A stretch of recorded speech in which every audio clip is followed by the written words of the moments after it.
ಯಾಕಂದರೆ ಮಕ್ಕಳಿಗೆ ಭವಿಷ್ಯದ ಬಗ್ಗೆ ಏನಾದರೂ ಆಲೋಚನೆ ಮಾಡಬೇಕಂತ ಇದ್ರೆ ಇಂಥ ಕಾರ್ಯಕ್ರಮವನ್ನು ಮಾಡಬೇಕು ನೀವು.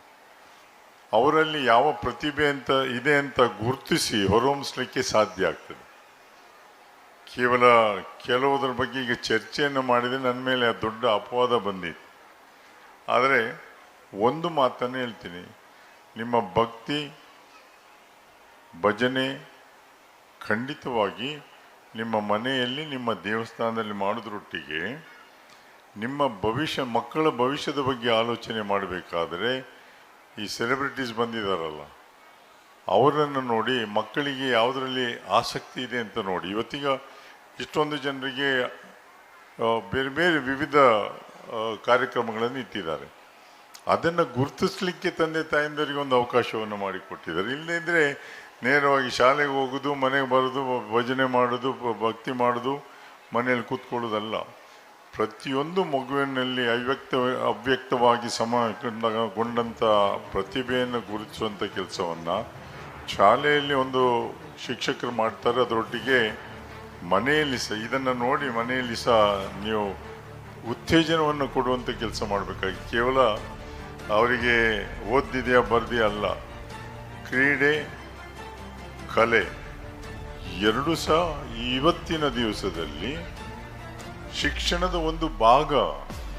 ಕೇವಲ ಅವರಿಗೆ ಬೇರೆ ಬೇರೆ ಕಡೆಯಲ್ಲಿ ಹೋಗಿ ನೃತ್ಯ ಮಾಡಿ ಬರುವಂಥದ್ದಲ್ಲ. ಅನೇಕ ಮಂದಿ ನೃತ್ಯದಲ್ಲಿ ಮೇಲೆ ಬಂದವರೇ ಕಲಾವಿದರಾಗಿ ಹೊರಹೊಮ್ಮುತ್ತಾರೆ, ಬೇರೆ ದೊಡ್ಡ ದೊಡ್ಡ ಕಲಾವಿದರಾಗಿ. ಅವ್ರ ನೃತ್ಯದಲ್ಲಿ ಸಹ ಅವರು ಸಂಪಾದನೆಯನ್ನು ಮಾಡಲಿಕ್ಕೆ ಸಾಧ್ತದೆ. ಈಗ ಸೆಲೆಬ್ರಿಟಿಗಳಾಗುವಂಥದ್ದು ಅವರೇ. ಕ್ರೀಡೆಯಲ್ಲಿ ಕ್ರಿಕೆಟ್ನಲ್ಲಿ, ಫುಟ್ಬಾಲ್ನಲ್ಲೋ, ವಾಲಿಬಾಲ್ನಲ್ಲಿ ಮೇಲೆ ಬಂದರೆ ಮಕ್ಕಳಿಗೆ ಇಂಥದೇ ಆಟ ಅಂತ ಹೇಳಬೇಡಿ, ಅವರಿಗೆ ಯಾವುದರಲ್ಲಿ ಆಸಕ್ತಿ ಇದೆ ಅದಕ್ಕೆ ಉತ್ತೇಜನವನ್ನು ಕೊಡುವಂಥ ಕೆಲಸವನ್ನು ಮಾಡಿದಾಗ ಮಾತ್ರ ಅವರಿಗೆ ಆಸಕ್ತಿ ಇರ್ತದೆ. ನಾನು ಯಾವಾಗಲೂ ಹೇಳೋದು, ಎಜುಕೇಷನ್ ಇನ್ಸ್ಟಿಟ್ಯೂಷನ್ ಒಂದು 10ರೊಟ್ಟಿಗೆ 11 ಆಗಬಾರ್ದು, ಅದೊಂದು ಯುನೀಕ್ ಆಗಿರಬೇಕು ಅನ್ನುವ ದೃಷ್ಟಿಯಲ್ಲಿ ಇಂಥ ರಿಮೋಟ್ ಪ್ಲೇಸಲ್ಲಿ ಆದರೂ ಒಂದು ಸಂಸ್ಥೆಯ ಜವಾಬ್ದಾರಿ ತಗೊಂಡ್ರೆ, ಮನಸ್ಸಿದ್ರೆ ಒಂದು ಒಳ್ಳೆ ರೀತಿಯ ಕಾರ್ಯಕ್ರಮ ಸಮಾಜ ಕಟ್ಟುವಲ್ಲಿ ಮಾಡಲಿಕ್ಕಾಗತ್ತೆ.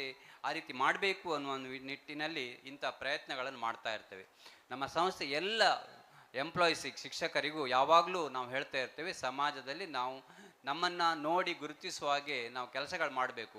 ಅದು ರಿಸಲ್ಟ್ ಆದರೆ ರಿಸಲ್ಟ್ ಆಗಲಿ, ಕಾರ್ಯಕ್ರಮ ಮಾಡೋದ್ರಲ್ಲಾಗಲಿ ಕಾರ್ಯಕ್ರಮಗಳಾಗಲಿ, ಅಥವಾ ಸಾರ್ವಜನಿಕವಾಗಿ ನಾವು ತೊಡಗಿಸಿಕೊಂಡಾಗ ನಾವು ಹೇಗಿರಬೇಕು ಅನ್ನೋದನ್ನು ನಾವು ಯಾವಾಗಲೂ ನಮ್ಮ ಸಹೋದ್ಯೋಗಿಗಳ ಜೊತೆ, ನಮ್ಮ ಎಂಪ್ಲಾಯೀಸ್ ಜೊತೆ ಮಾತನಾಡ್ತಾ ಇರ್ತೇವೆ.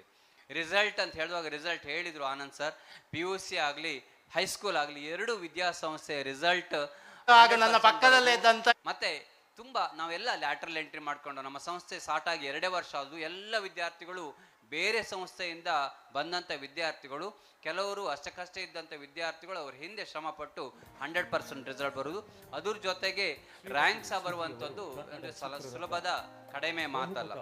ಅದ್ರ ಜೊತೆಗೆ ನಾವು ಮಾಡೋ ಕಾರ್ಯಕ್ರಮಗಳು, ಪ್ರತಾಪ್ ಹೇಳಿದ್ರು, ಕೆಲವೊಂದು ಕಾರ್ಯಕ್ರಮಗಳು ಮಾಡ್ತೇವೆ. ಅದು ಸಮಾಜಮುಖಿಯಾಗಿ ವಿದ್ಯಾರ್ಥಿಗಳನ್ನ ಮನಸ್ಸು ಕಟ್ಟುವ ಕಾರ್ಯಕ್ರಮಗಳು. ಅದು ನಮ್ಮ ಸಂಸ್ಥೆಗೆ ಅಂದರೆ ನಾವು ಸ್ಟಾರ್ಟ್ ಆಗುವಾಗ ಸಾಮಾನ್ಯ ನಾಗರ ಪಂಚಮಿ ಇರ್ತದೆ, ಅಥವಾ ಗಣೇಶ ಚತುರ್ಥಿ ಇರ್ತದೆ, ಅಥವಾ ಅದೇ ಟೈಮಲ್ಲಿ ನಮ್ಮ ಇಂಡಿಪೆಂಡೆನ್ಸ್ ಡೇ ಬರುತ್ತೆ, ದೀಪಾವಳಿ ಬರುತ್ತೆ. ಹೀಗೆ 10 ಕಾರ್ಯಕ್ರಮಗಳು ಶೈಕ್ಷಣಿಕೇತರವಾಗಿ ಸಮಾಜ ಕಟ್ಟುವ, ಸಮಾಜದ ಪರಿಕಲ್ಪನೆ ಒಳಗೆ ನಾವು ಕಾರ್ಯಕ್ರಮ ಮಾಡ್ತೇವೆ. ಅದು ನಮ್ಮ ಸಂಸ್ಥೆ ವಿದ್ಯಾರ್ಥಿಗಳಿಗೆ ಮನಸ್ಸು ಕಟ್ಟುವಂಥ ಕೆಲಸ ಆಗುತ್ತೆ. ಆದರೆ ಇವತ್ತಿನ ಬೇಸಿಗೆ ಶಿಬಿರ ಸಾರ್ವಜನಿಕವಾಗಿರುವಂಥದ್ದು ತುಂಬ ಸಂತೋಷ ಆಗ್ತಾ ಇದೆ ನಮಗೆ. ಅವರ ಜೀವನ ಅದಕ್ಕಾಗಿ ಮುಡಿಪಾಗಿರ್ತಾರೆ.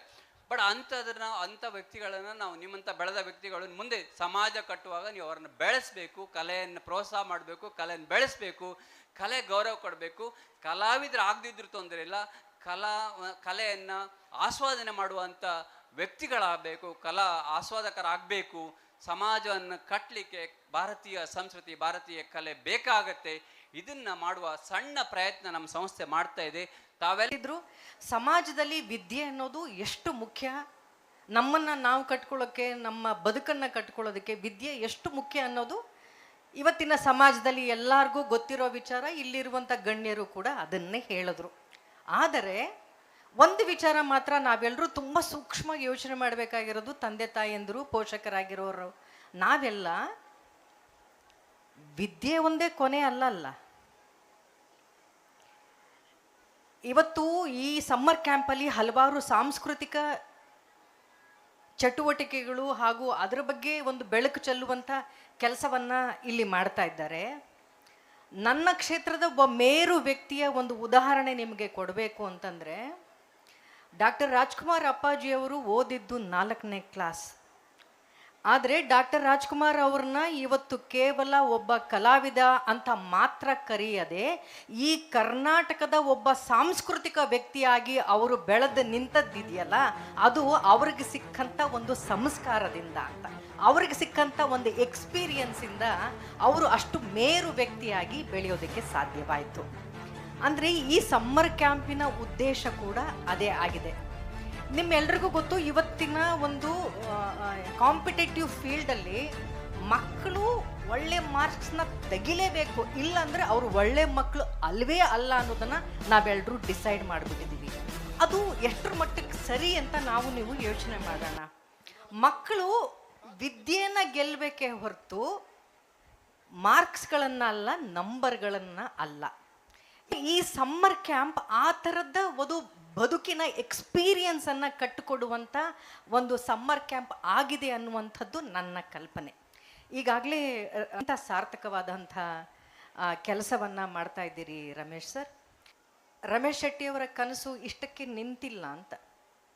ಅವರ ಕನಸು ನಿಜವಾಗಲೂ ನನಸಾಗೋದು ಯಾವಾಗ ಅಂದರೆ, ಇಲ್ಲಿ ಬಂದಿರುವಂಥ ಪ್ರತಿಯೊಂದು ವಿದ್ಯಾರ್ಥಿ ಮಗು ಏನಿದೆಯಲ್ಲ, ಆ ಮಗು ತಾನು ಕಂಡಂಥ ಕನಸು ನನಸಾದಾಗ ಮಾತ್ರ ಅವರ ನಿಜವಾದ ಕನಸು ನನಸಾಗತ್ತೆ ಅನ್ನೋದು ನನ್ನ ಅನಿಸಿಕೆ ಅಂತ ನನಗನ್ಸುತ್ತೆ. ಸುಜ್ಞಾನ್ ಎಜುಕೇಷನ್ ಟ್ರಸ್ಟ್ ತಮಗೆಲ್ಲರಿಗೂ ಗೊತ್ತುಂಟು, ಈ ಶಿಕ್ಷಣದ ಜೊತೆಗೆ ಎಷ್ಟು ಈ ಕಲೆ ಸಾಂಸ್ಕೃತಿಕ ವಿಚಾರದಲ್ಲಿ ಪ್ರಾಮುಖ್ಯತೆ ಕೊಡ್ತದೆ ಅನ್ನುವಂಥದ್ದನ್ನು ತಾವೆಲ್ಲರೂ ನೋಡಿದ್ದೀರಿ. ಅದು ಪ್ರತಿಯೊಂದು ಕಾರ್ಯಕ್ರಮ ಇರ್ಬೋದು, ಅದು ನಮ್ಮ ಅಕಾಡೆಮಿಕ್ ಇಯರ್ ಸ್ಟಾರ್ಟ್ ಆದಾಗ ಒಂದು ಇಂಡಿಪೆಂಡೆನ್ಸ್ ಡೇಯಿಂದ ಇರ್ಬೋದು, ಗಣೇಶ ಚತುರ್ಥಿ ಇರ್ಬೋದು, ದೀಪಾವಳಿ ಇರ್ಬೋದು, ಪ್ರತಿಯೊಂದು ಹಬ್ಬವನ್ನು ಕೂಡ ನಾವು ವಿಶಿಷ್ಟ ರೀತಿಯಲ್ಲಿ ಆಚರಿಸ್ತೇವೆ. ಆದರೆ ಈ ಮಂಥನ ಅನ್ನುವಂತಹದ್ದು ಹೊಸ ಮೈಲುಗಲ್ಲನ್ನೇ ಸೃಷ್ಟಿಸಿದೆ ಅಂತ ಹೇಳ್ಬೋದು. ವರ್ಷದಿಂದ ವರ್ಷಕ್ಕೆ ವಿದ್ಯಾರ್ಥಿಗಳ ಸಂಖ್ಯೆ ಹೆಚ್ಚಾಗ್ತಾ ಉಂಟು. ಹಾಗೆ ಯಾವುದೇ ಒಂದು ಸಂಸ್ಥೆಯಲ್ಲಿ ಒಂದೊಂದು ಕಾರ್ಯಕ್ರಮದ ಒಂದು ಬ್ರ್ಯಾಂಡ್ ಅಂತ ಇರ್ತದೆ. ಈಗ ನಾವು ನಮ್ಮ ರಮೇಶ್ ಸರ್ ಅವರು ಆಳ್ವಾಸಲ್ಲಿ ಒಂದು 20 ವರ್ಷ ಪ್ರಾಂಶುಪಾಲರ್ ಆಗಿ ವರ್ಕ್ ಮಾಡಿದವರು. ಅವರಿಗೆ ಒಂದು ಕಾರ್ಯಕ್ರಮ ಹೇಗಾಗಬೇಕು, ಅದನ್ನು ಯಾವ ಥರ ರೂಪುರೇಷೆಯನ್ನು ಮಾಡಬೇಕು ಅನ್ನುವಂಥದ್ದು ಬಹಳಷ್ಟು ಚೆನ್ನಾಗಿ ಗೊತ್ತಿದೆ ಅವರಿಗೆ. ಈಗ ಆಳ್ವಾಸ್ ಅಂತ ವಿಚಾರ ಬಂದಾಗ, ಕಾಲೇಜಿನ ವಿಚಾರ ಬಂದಾಗ ನಮಗೆ ನೆನಪಿಗೆ ಬರುವಂತಹದ್ದು ಆಳ್ವಾಸ್ ವಿರಾಸತ್ ನುಡಿಸಿರಿ ಅನ್ನುವಂತಹದ್ದು. ಹಾಗೆ ಬಹುಶಃ ಇನ್ನು ಮುಂದಿನ ದಿನದಲ್ಲಿ ನಮ್ಮ ಸುಜ್ಞಾನ್ ಎಜುಕೇಷನ್ ಟ್ರಸ್ಟ್ ಅನ್ನುವಂಥ ವಿಚಾರ ಬಂದಾಗ ಒಂದು ಬ್ರ್ಯಾಂಡ್ ಅಂತ ಹೇಳಿದರೆ ಮಂಥನ ಕಾರ್ಯಕ್ರಮ ಆಗ್ತದೆ ಅನ್ನುವಂಥದ್ದು ಖಂಡಿತ ಇದನ್ನು ಹೇಳಿದರೆ ಅತಿಶಯೋಕ್ತಿ ಆಗಲಿಕ್ಕಿಲ್ಲ.